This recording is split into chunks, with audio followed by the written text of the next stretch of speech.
Hello and welcome to Just Vintage Crochet. We have a few of our mystery, literally 3 of our mystery patterns left from 1979, 1980, and 1980. 80s. We don't know exactly what year these came out of apparently.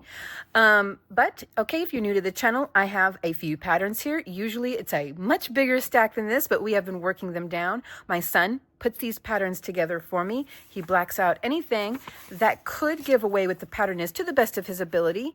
And he removes the titles and the pictures and he keeps those until I'm done and we go to reveal what it's supposed to be. We have no context. We just work the instructions and see what it is. So let's work one of our last 3 patterns.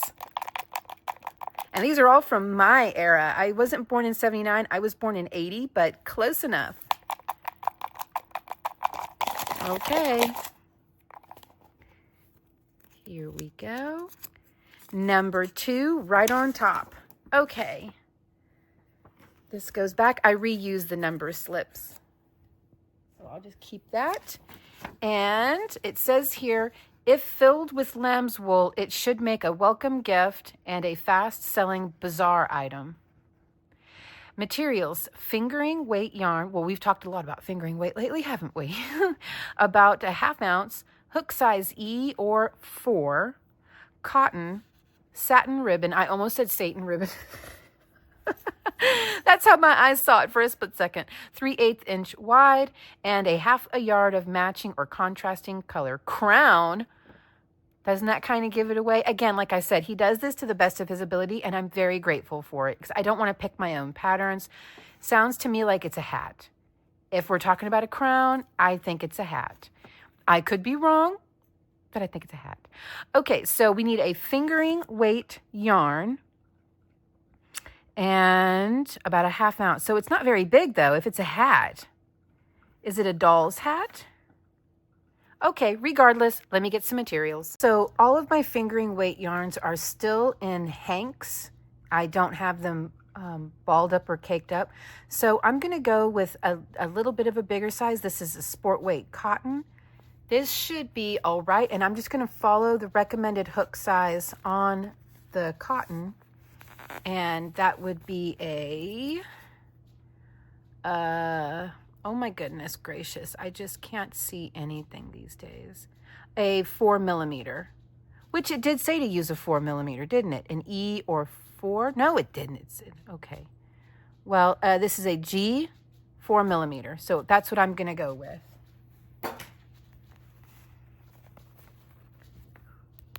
All right, it says round 1, chain 6, join with a slip stitch, chain 2, 16 double crochet into the ring, join with a slip stitch. I'm sitting here debating, do I want to do a chain 6 or work a magic circle?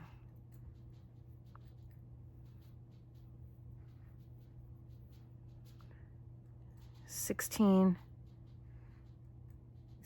double crochet. I suppose 16 double crochet might fill this chain 6. Chain 4 would probably be better. I'm seriously debating doing a magic circle. I guess the debate is over. I'm going to do a magic circle. Okay, and instead of doing a chain 2, I will do a stacked single for my first stitch. And I will work, we want a total of 16, chain 6 with a slip stitch, chain 2, 16 double crochet, join with a slip stitch. You know what? I wonder if that chain 2 is just filler. If that's the case, then yeah, I'll do that. I bet you that chain 2 is just filler. So now I work 16 double crochet. US double crochet, UK treble crochet. I'll be right back. 16 double crochet worked, so I'm going to join to the top of the first double crochet with a slip stitch, tighten up that center, and it says here, round 2, chain 2, double crochet in same stitch, 2 double crochet in each stitch around. So now Now I'm thinking, was I supposed to have 17 double crochet total? I suppose we'll find out. Chain 2, okay. So I am going to go ahead and start with a stacked single instead of a chain 2. And it definitely has me questioning if I was supposed to have 17 double crochet in a round, but I've never seen an odd number. Not never, but I don't recall the last time I saw an odd number worked in the round like that as you're starting as your foundation. But okay, so 2 double crochet worked in each stitch around. I'll be right back.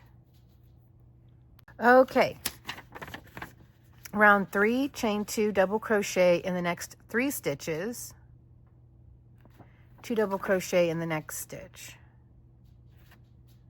Okay, double crochet in the next 4 stitches. Yeah, they are counting a chain 2 as a double crochet. Well, we'll see how that works out in the end. Either way, join with the slip stitch around. So we're going to repeat double crochet in the next 4 stitches and an increase in the next. So again, I'm going to start with a stacked single instead of a chain 2.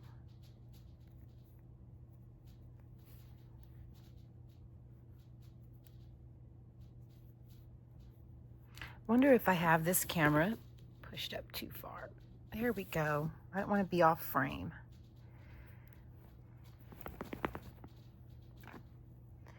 Okay, so that's 1, 2, 3,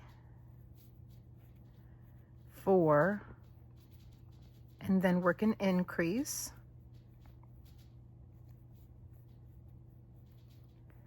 And then 1, 2, wait, 1, 2, 3, 4. No, I did that right. I did that right. Okay, yeah. 1, 2, 3, 4. I thought I did 5. Sorry. 1, 2, 3, and 4. Increase. I'm thinking I should have used a smaller hook.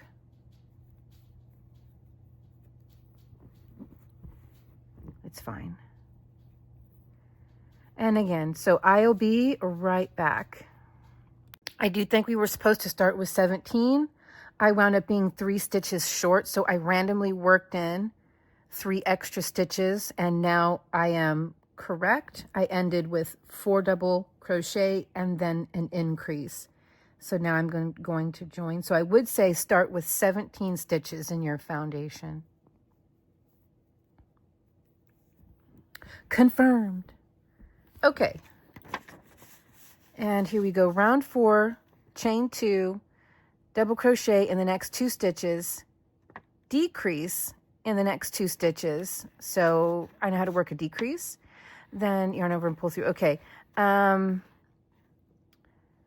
Okay, decrease in the next 2 stitches, then yarn over, pull through the 3 loops from the hook, double crochet in the next 3 stitches, decrease over the next 2, repeat from here, decrease in the next 3 stitches.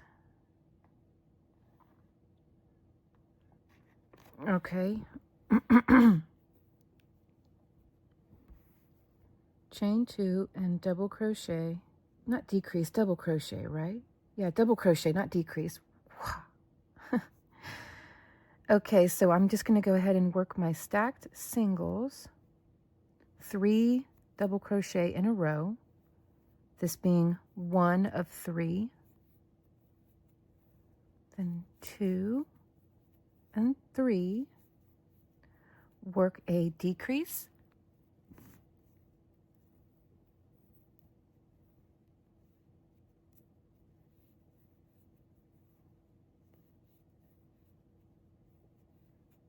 there is the decrease.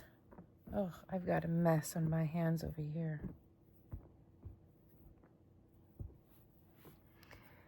And then work 3 double crochet in a row, 1, 2, 3, then decrease over the next 2.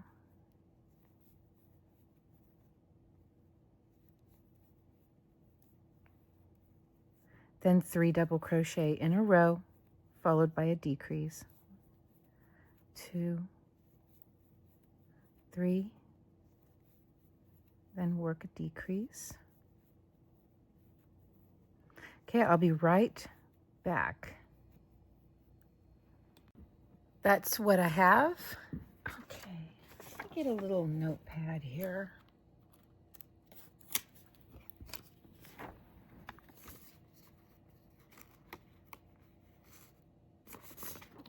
Okay, chain 2, double crochet in each stitch around, join, leaving enough yarn for sewing about 10 inches. Brim, confirmed hat, but for who? So, okay, now we're just going to work one.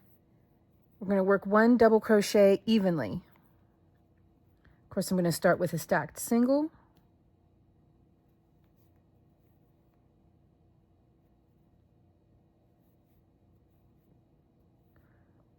Okay, I'll be right back. It's just 1 double crochet evenly around.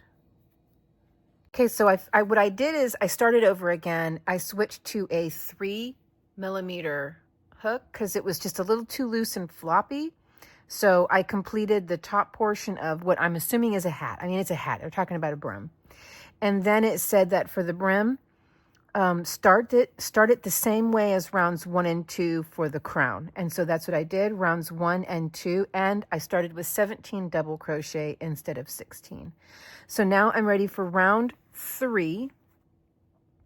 Chain 1 single crochet in the next 4 stitches, 2 single crochet in the next, repeat around. Okay,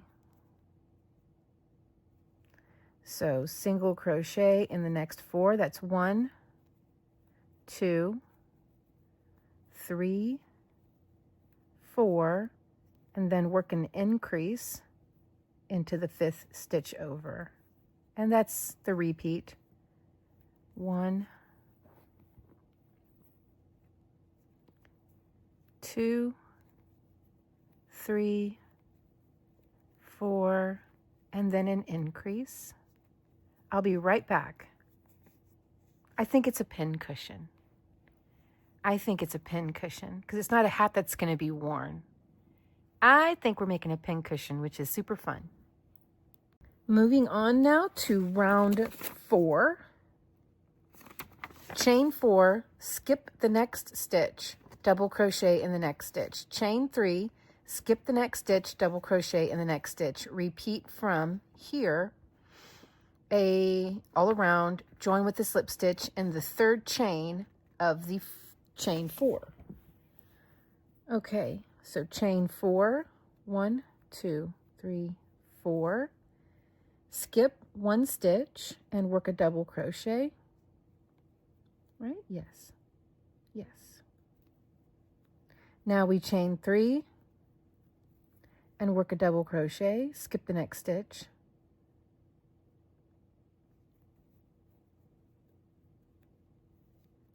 Chain 3 and repeat. Skip the next stitch and work a double crochet. 2, 3. Okay, I will be right back. Okay, moving on now to round 5. Slip stitch into a space. Chain 2, 4 double crochet in space. 5 double crochet in each space around, join with the slip stitch. Then it says chain 2, double crochet in back loop of each stitch, join with the slip stitch. And then round 7 it says chain 5, skip next stitch, single crochet in next stitch. Repeat from here, join round with the slip stitch, cut yarn. So I'm going to work rounds 5, 6, and 7, and I'll hold those up for you. Let me see if it's blurry. Hang on. Okay, that should be a lot clearer. So I'm going to work rounds 5, 6, and 7 really quick. Slip stitch over. I'm going to start with a stacked single and then work 4 more double crochet for a total of 5 doubles. 1, 2, and you know what? I'm going to work these under instead of over. I want them to be a little small and tight. 1, 2, 3, and 4. That makes 5. 1, 2, 3, 4, and 5. There we go.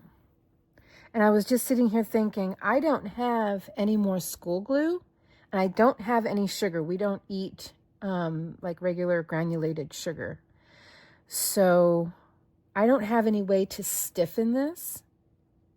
All I can do is wait until I can get some school glue, which won't be in this video, but I do believe this is a pin cushion. I think that's going to go in there like that. And I'm going to keep it and use it. So I will eventually get some school glue so I can mix it with some water and stiffen this up. But in the meantime, okay, I will be back whenever I'm all done, and then we will stuff it. It does say filled with lamb's wool. And I'm sure we're going to have a picture and probably the finishing instructions. I think the finishing instructions were right here. I think the picture was right here where you see this sort of black. Playing a little pattern CSI. Okay, I'll be right back. I got the brim all done, so I don't have any more polyfill. So I'm going to stuff this with just some scrap yarn, and instead of sewing it, because I hate sewing, I am just going to put a ring of hot glue around it and place it down like that.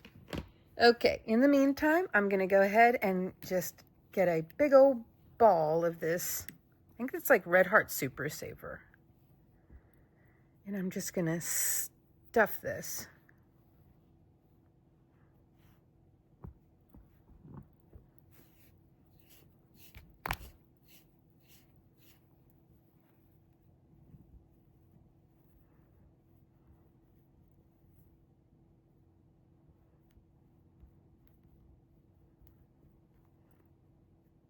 That feels firm enough. That feels pretty good. So to make this easier on myself, because the moment I flip this over, it's going to want to, and I can't keep my hands there because of there's going to be glue there. So what I'm going to do is go ahead and put a pretty good amount of glue over this portion here. See, it's already kind of melting it down in there. And I'm going to take this thing right here that I rest my hot glue on, my glue gun.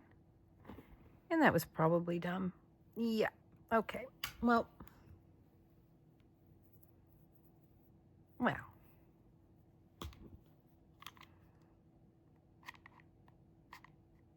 Get you buried down in there. It'll create a little more of a solid. I'm going to need to get another glue stick, so I will be right back. I'm trying to pick all this glue off of my hands. I thought I was so clever using that thing right there. I didn't realize it was going to grab to it, I guess. I wasn't thinking super duper straight right there. That's okay. I don't mind making a fool out of myself. Spirit of turning lemons into lemonade, I took that wad out, flipped it upside down, so now it's glued to this portion here. It's a little firmer right there. And what I'm going to do here is put just a little bit of glue in some areas right here and let that yarn kind of rest on it, just on the inside.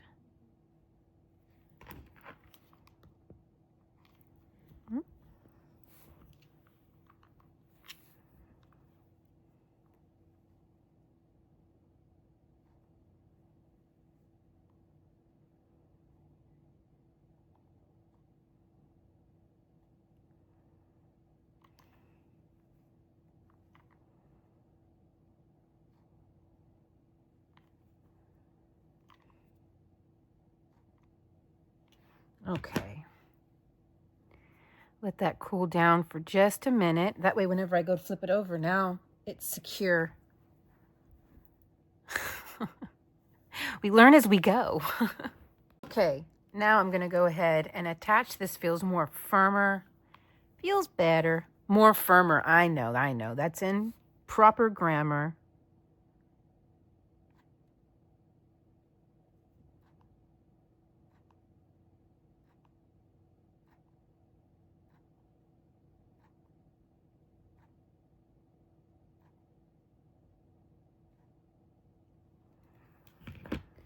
And there we go.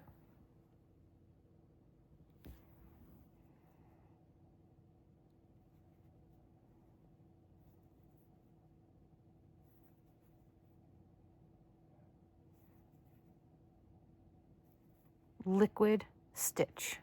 No, not really. I know that there is such a substance called liquid stitch. I've tried to use it before. It literally does not stand, as far as on crochet, does not stand next to hot glue. As far as crochet goes, other types of needlework and stuff, probably, yeah. And I think it's supposed to be temporary anyway. I just find the hot glue works the best. And I got wrinkles and crinkles. I'm probably going to have to pin that down. There we go. It's not completely set yet. It's still pretty warm. I'll be right back. Do that, I almost forgot the ribbon. The ribbon I grabbed, I thought the color would be quite lovely. And I'm just going to do a simple wrap and a crisscross like that. So I need to cut this. And there we go. And I'm just going to glue that on as well. So here is my final design. I took some beads. I get my beads like this from thrift shops. You just de-string them and throw them in a baggie, all different sizes. So I took a large bead and several medium beads and glued them where the point of the ribbon is. So let's now look at the picture. And there it is. And there is the finishing instructions. Oh, it's a sachet. Okay. Oh, it says or pin cushion. Okay, so place sachet pellets in cotton and stuff crown. Sew to brim, weave ribbon through spaces and tie the bow. Oh, that's where the ribbon was supposed to go, through those spaces. So I mean, I got the finishing ups wrong, but did I? If I like the way it looks like this? I love the coloring too. Looks really pretty. But there we go. I think I got it right. I just simply added my own flair. And why not? Why shouldn't I? So here are my other pin cushions. This is the one from Engineering Knits where her and I shared a mystery pattern, and I do use this. And then my regular pin cushion that I use this whenever I'm blocking things real quick. So it looks a little scary with all those pins in it. And there we go. Pin cushion. I like it. The pins just go in it real easy. Well, I will admit where that little bit of glue is, that's a problem. Didn't see that coming. I should have known. Yeah, there's a little glue right there. So no pins are going to go in there or in there.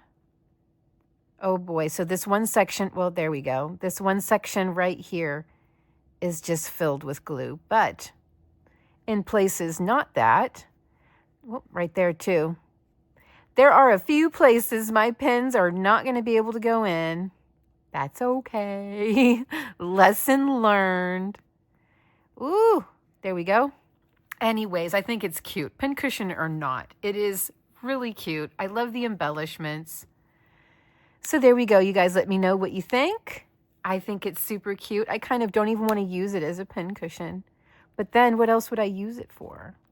I suppose I can spray perfume on it and leave it at my vanity, and it'll just be something that smells like some of my favorite perfumes. It is cotton after all.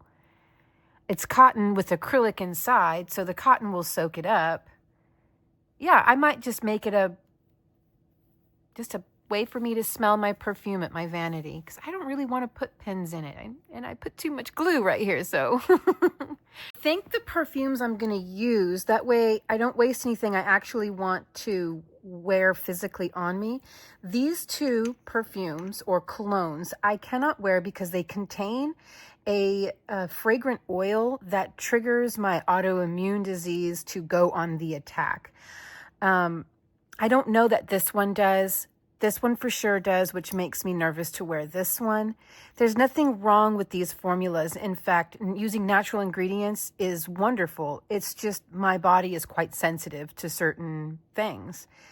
And I wore this and had a reaction, thyroid reaction. I know that's weird. I have Hashimoto's, so, you know, there's a lot of people out there who understand what that means. I waited a week.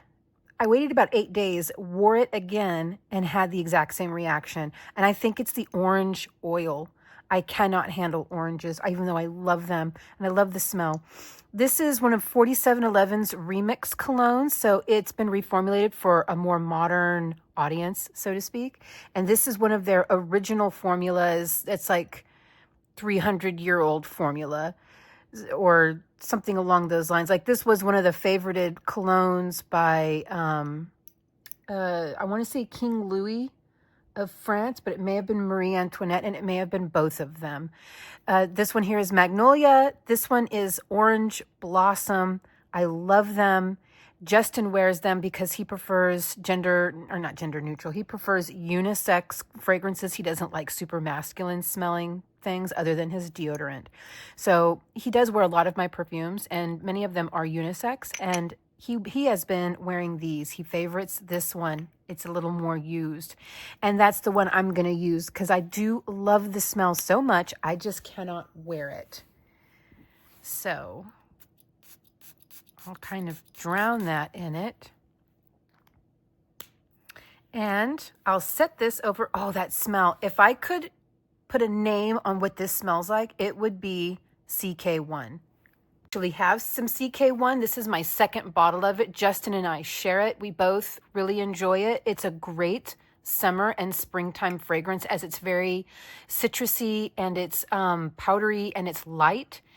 And that's what this is. It's citrusy, it's powdery, it's a little bit more herbal than CK1, but even once those herbal notes cook off, it's a dead ringer for CK1. So if you like CK1, you'll like this. And you can find this on Amazon. I think I paid $20 for it, or maybe even $15, which is cheaper than this, which is over $30. So it's kind of a good dupe. From a very well-known brand, 4711. That is like a hundreds-year-old brand. This smells so good now. Oh my gosh, yeah, it smells just like CK1. So I do still get to wear something that smells like this, just not this particular one. And there's something fancy, there's something special about wearing a vintage brand, an antique brand, but I can't. So at least I have this. And there we go. My mirror happens to have a spot here where you can put your rings and stuff while you are using your vanity. And I'm just going to leave that right there. And it smells good. And since I only sprayed the top, I can touch the outside, and that's going to be just fine. I love it. And it's so pretty. And I get to sit here while I do my makeup and stare directly at that gorgeous little hat. Okay, guys, I love you lots, and I will see you in the next video. Bye.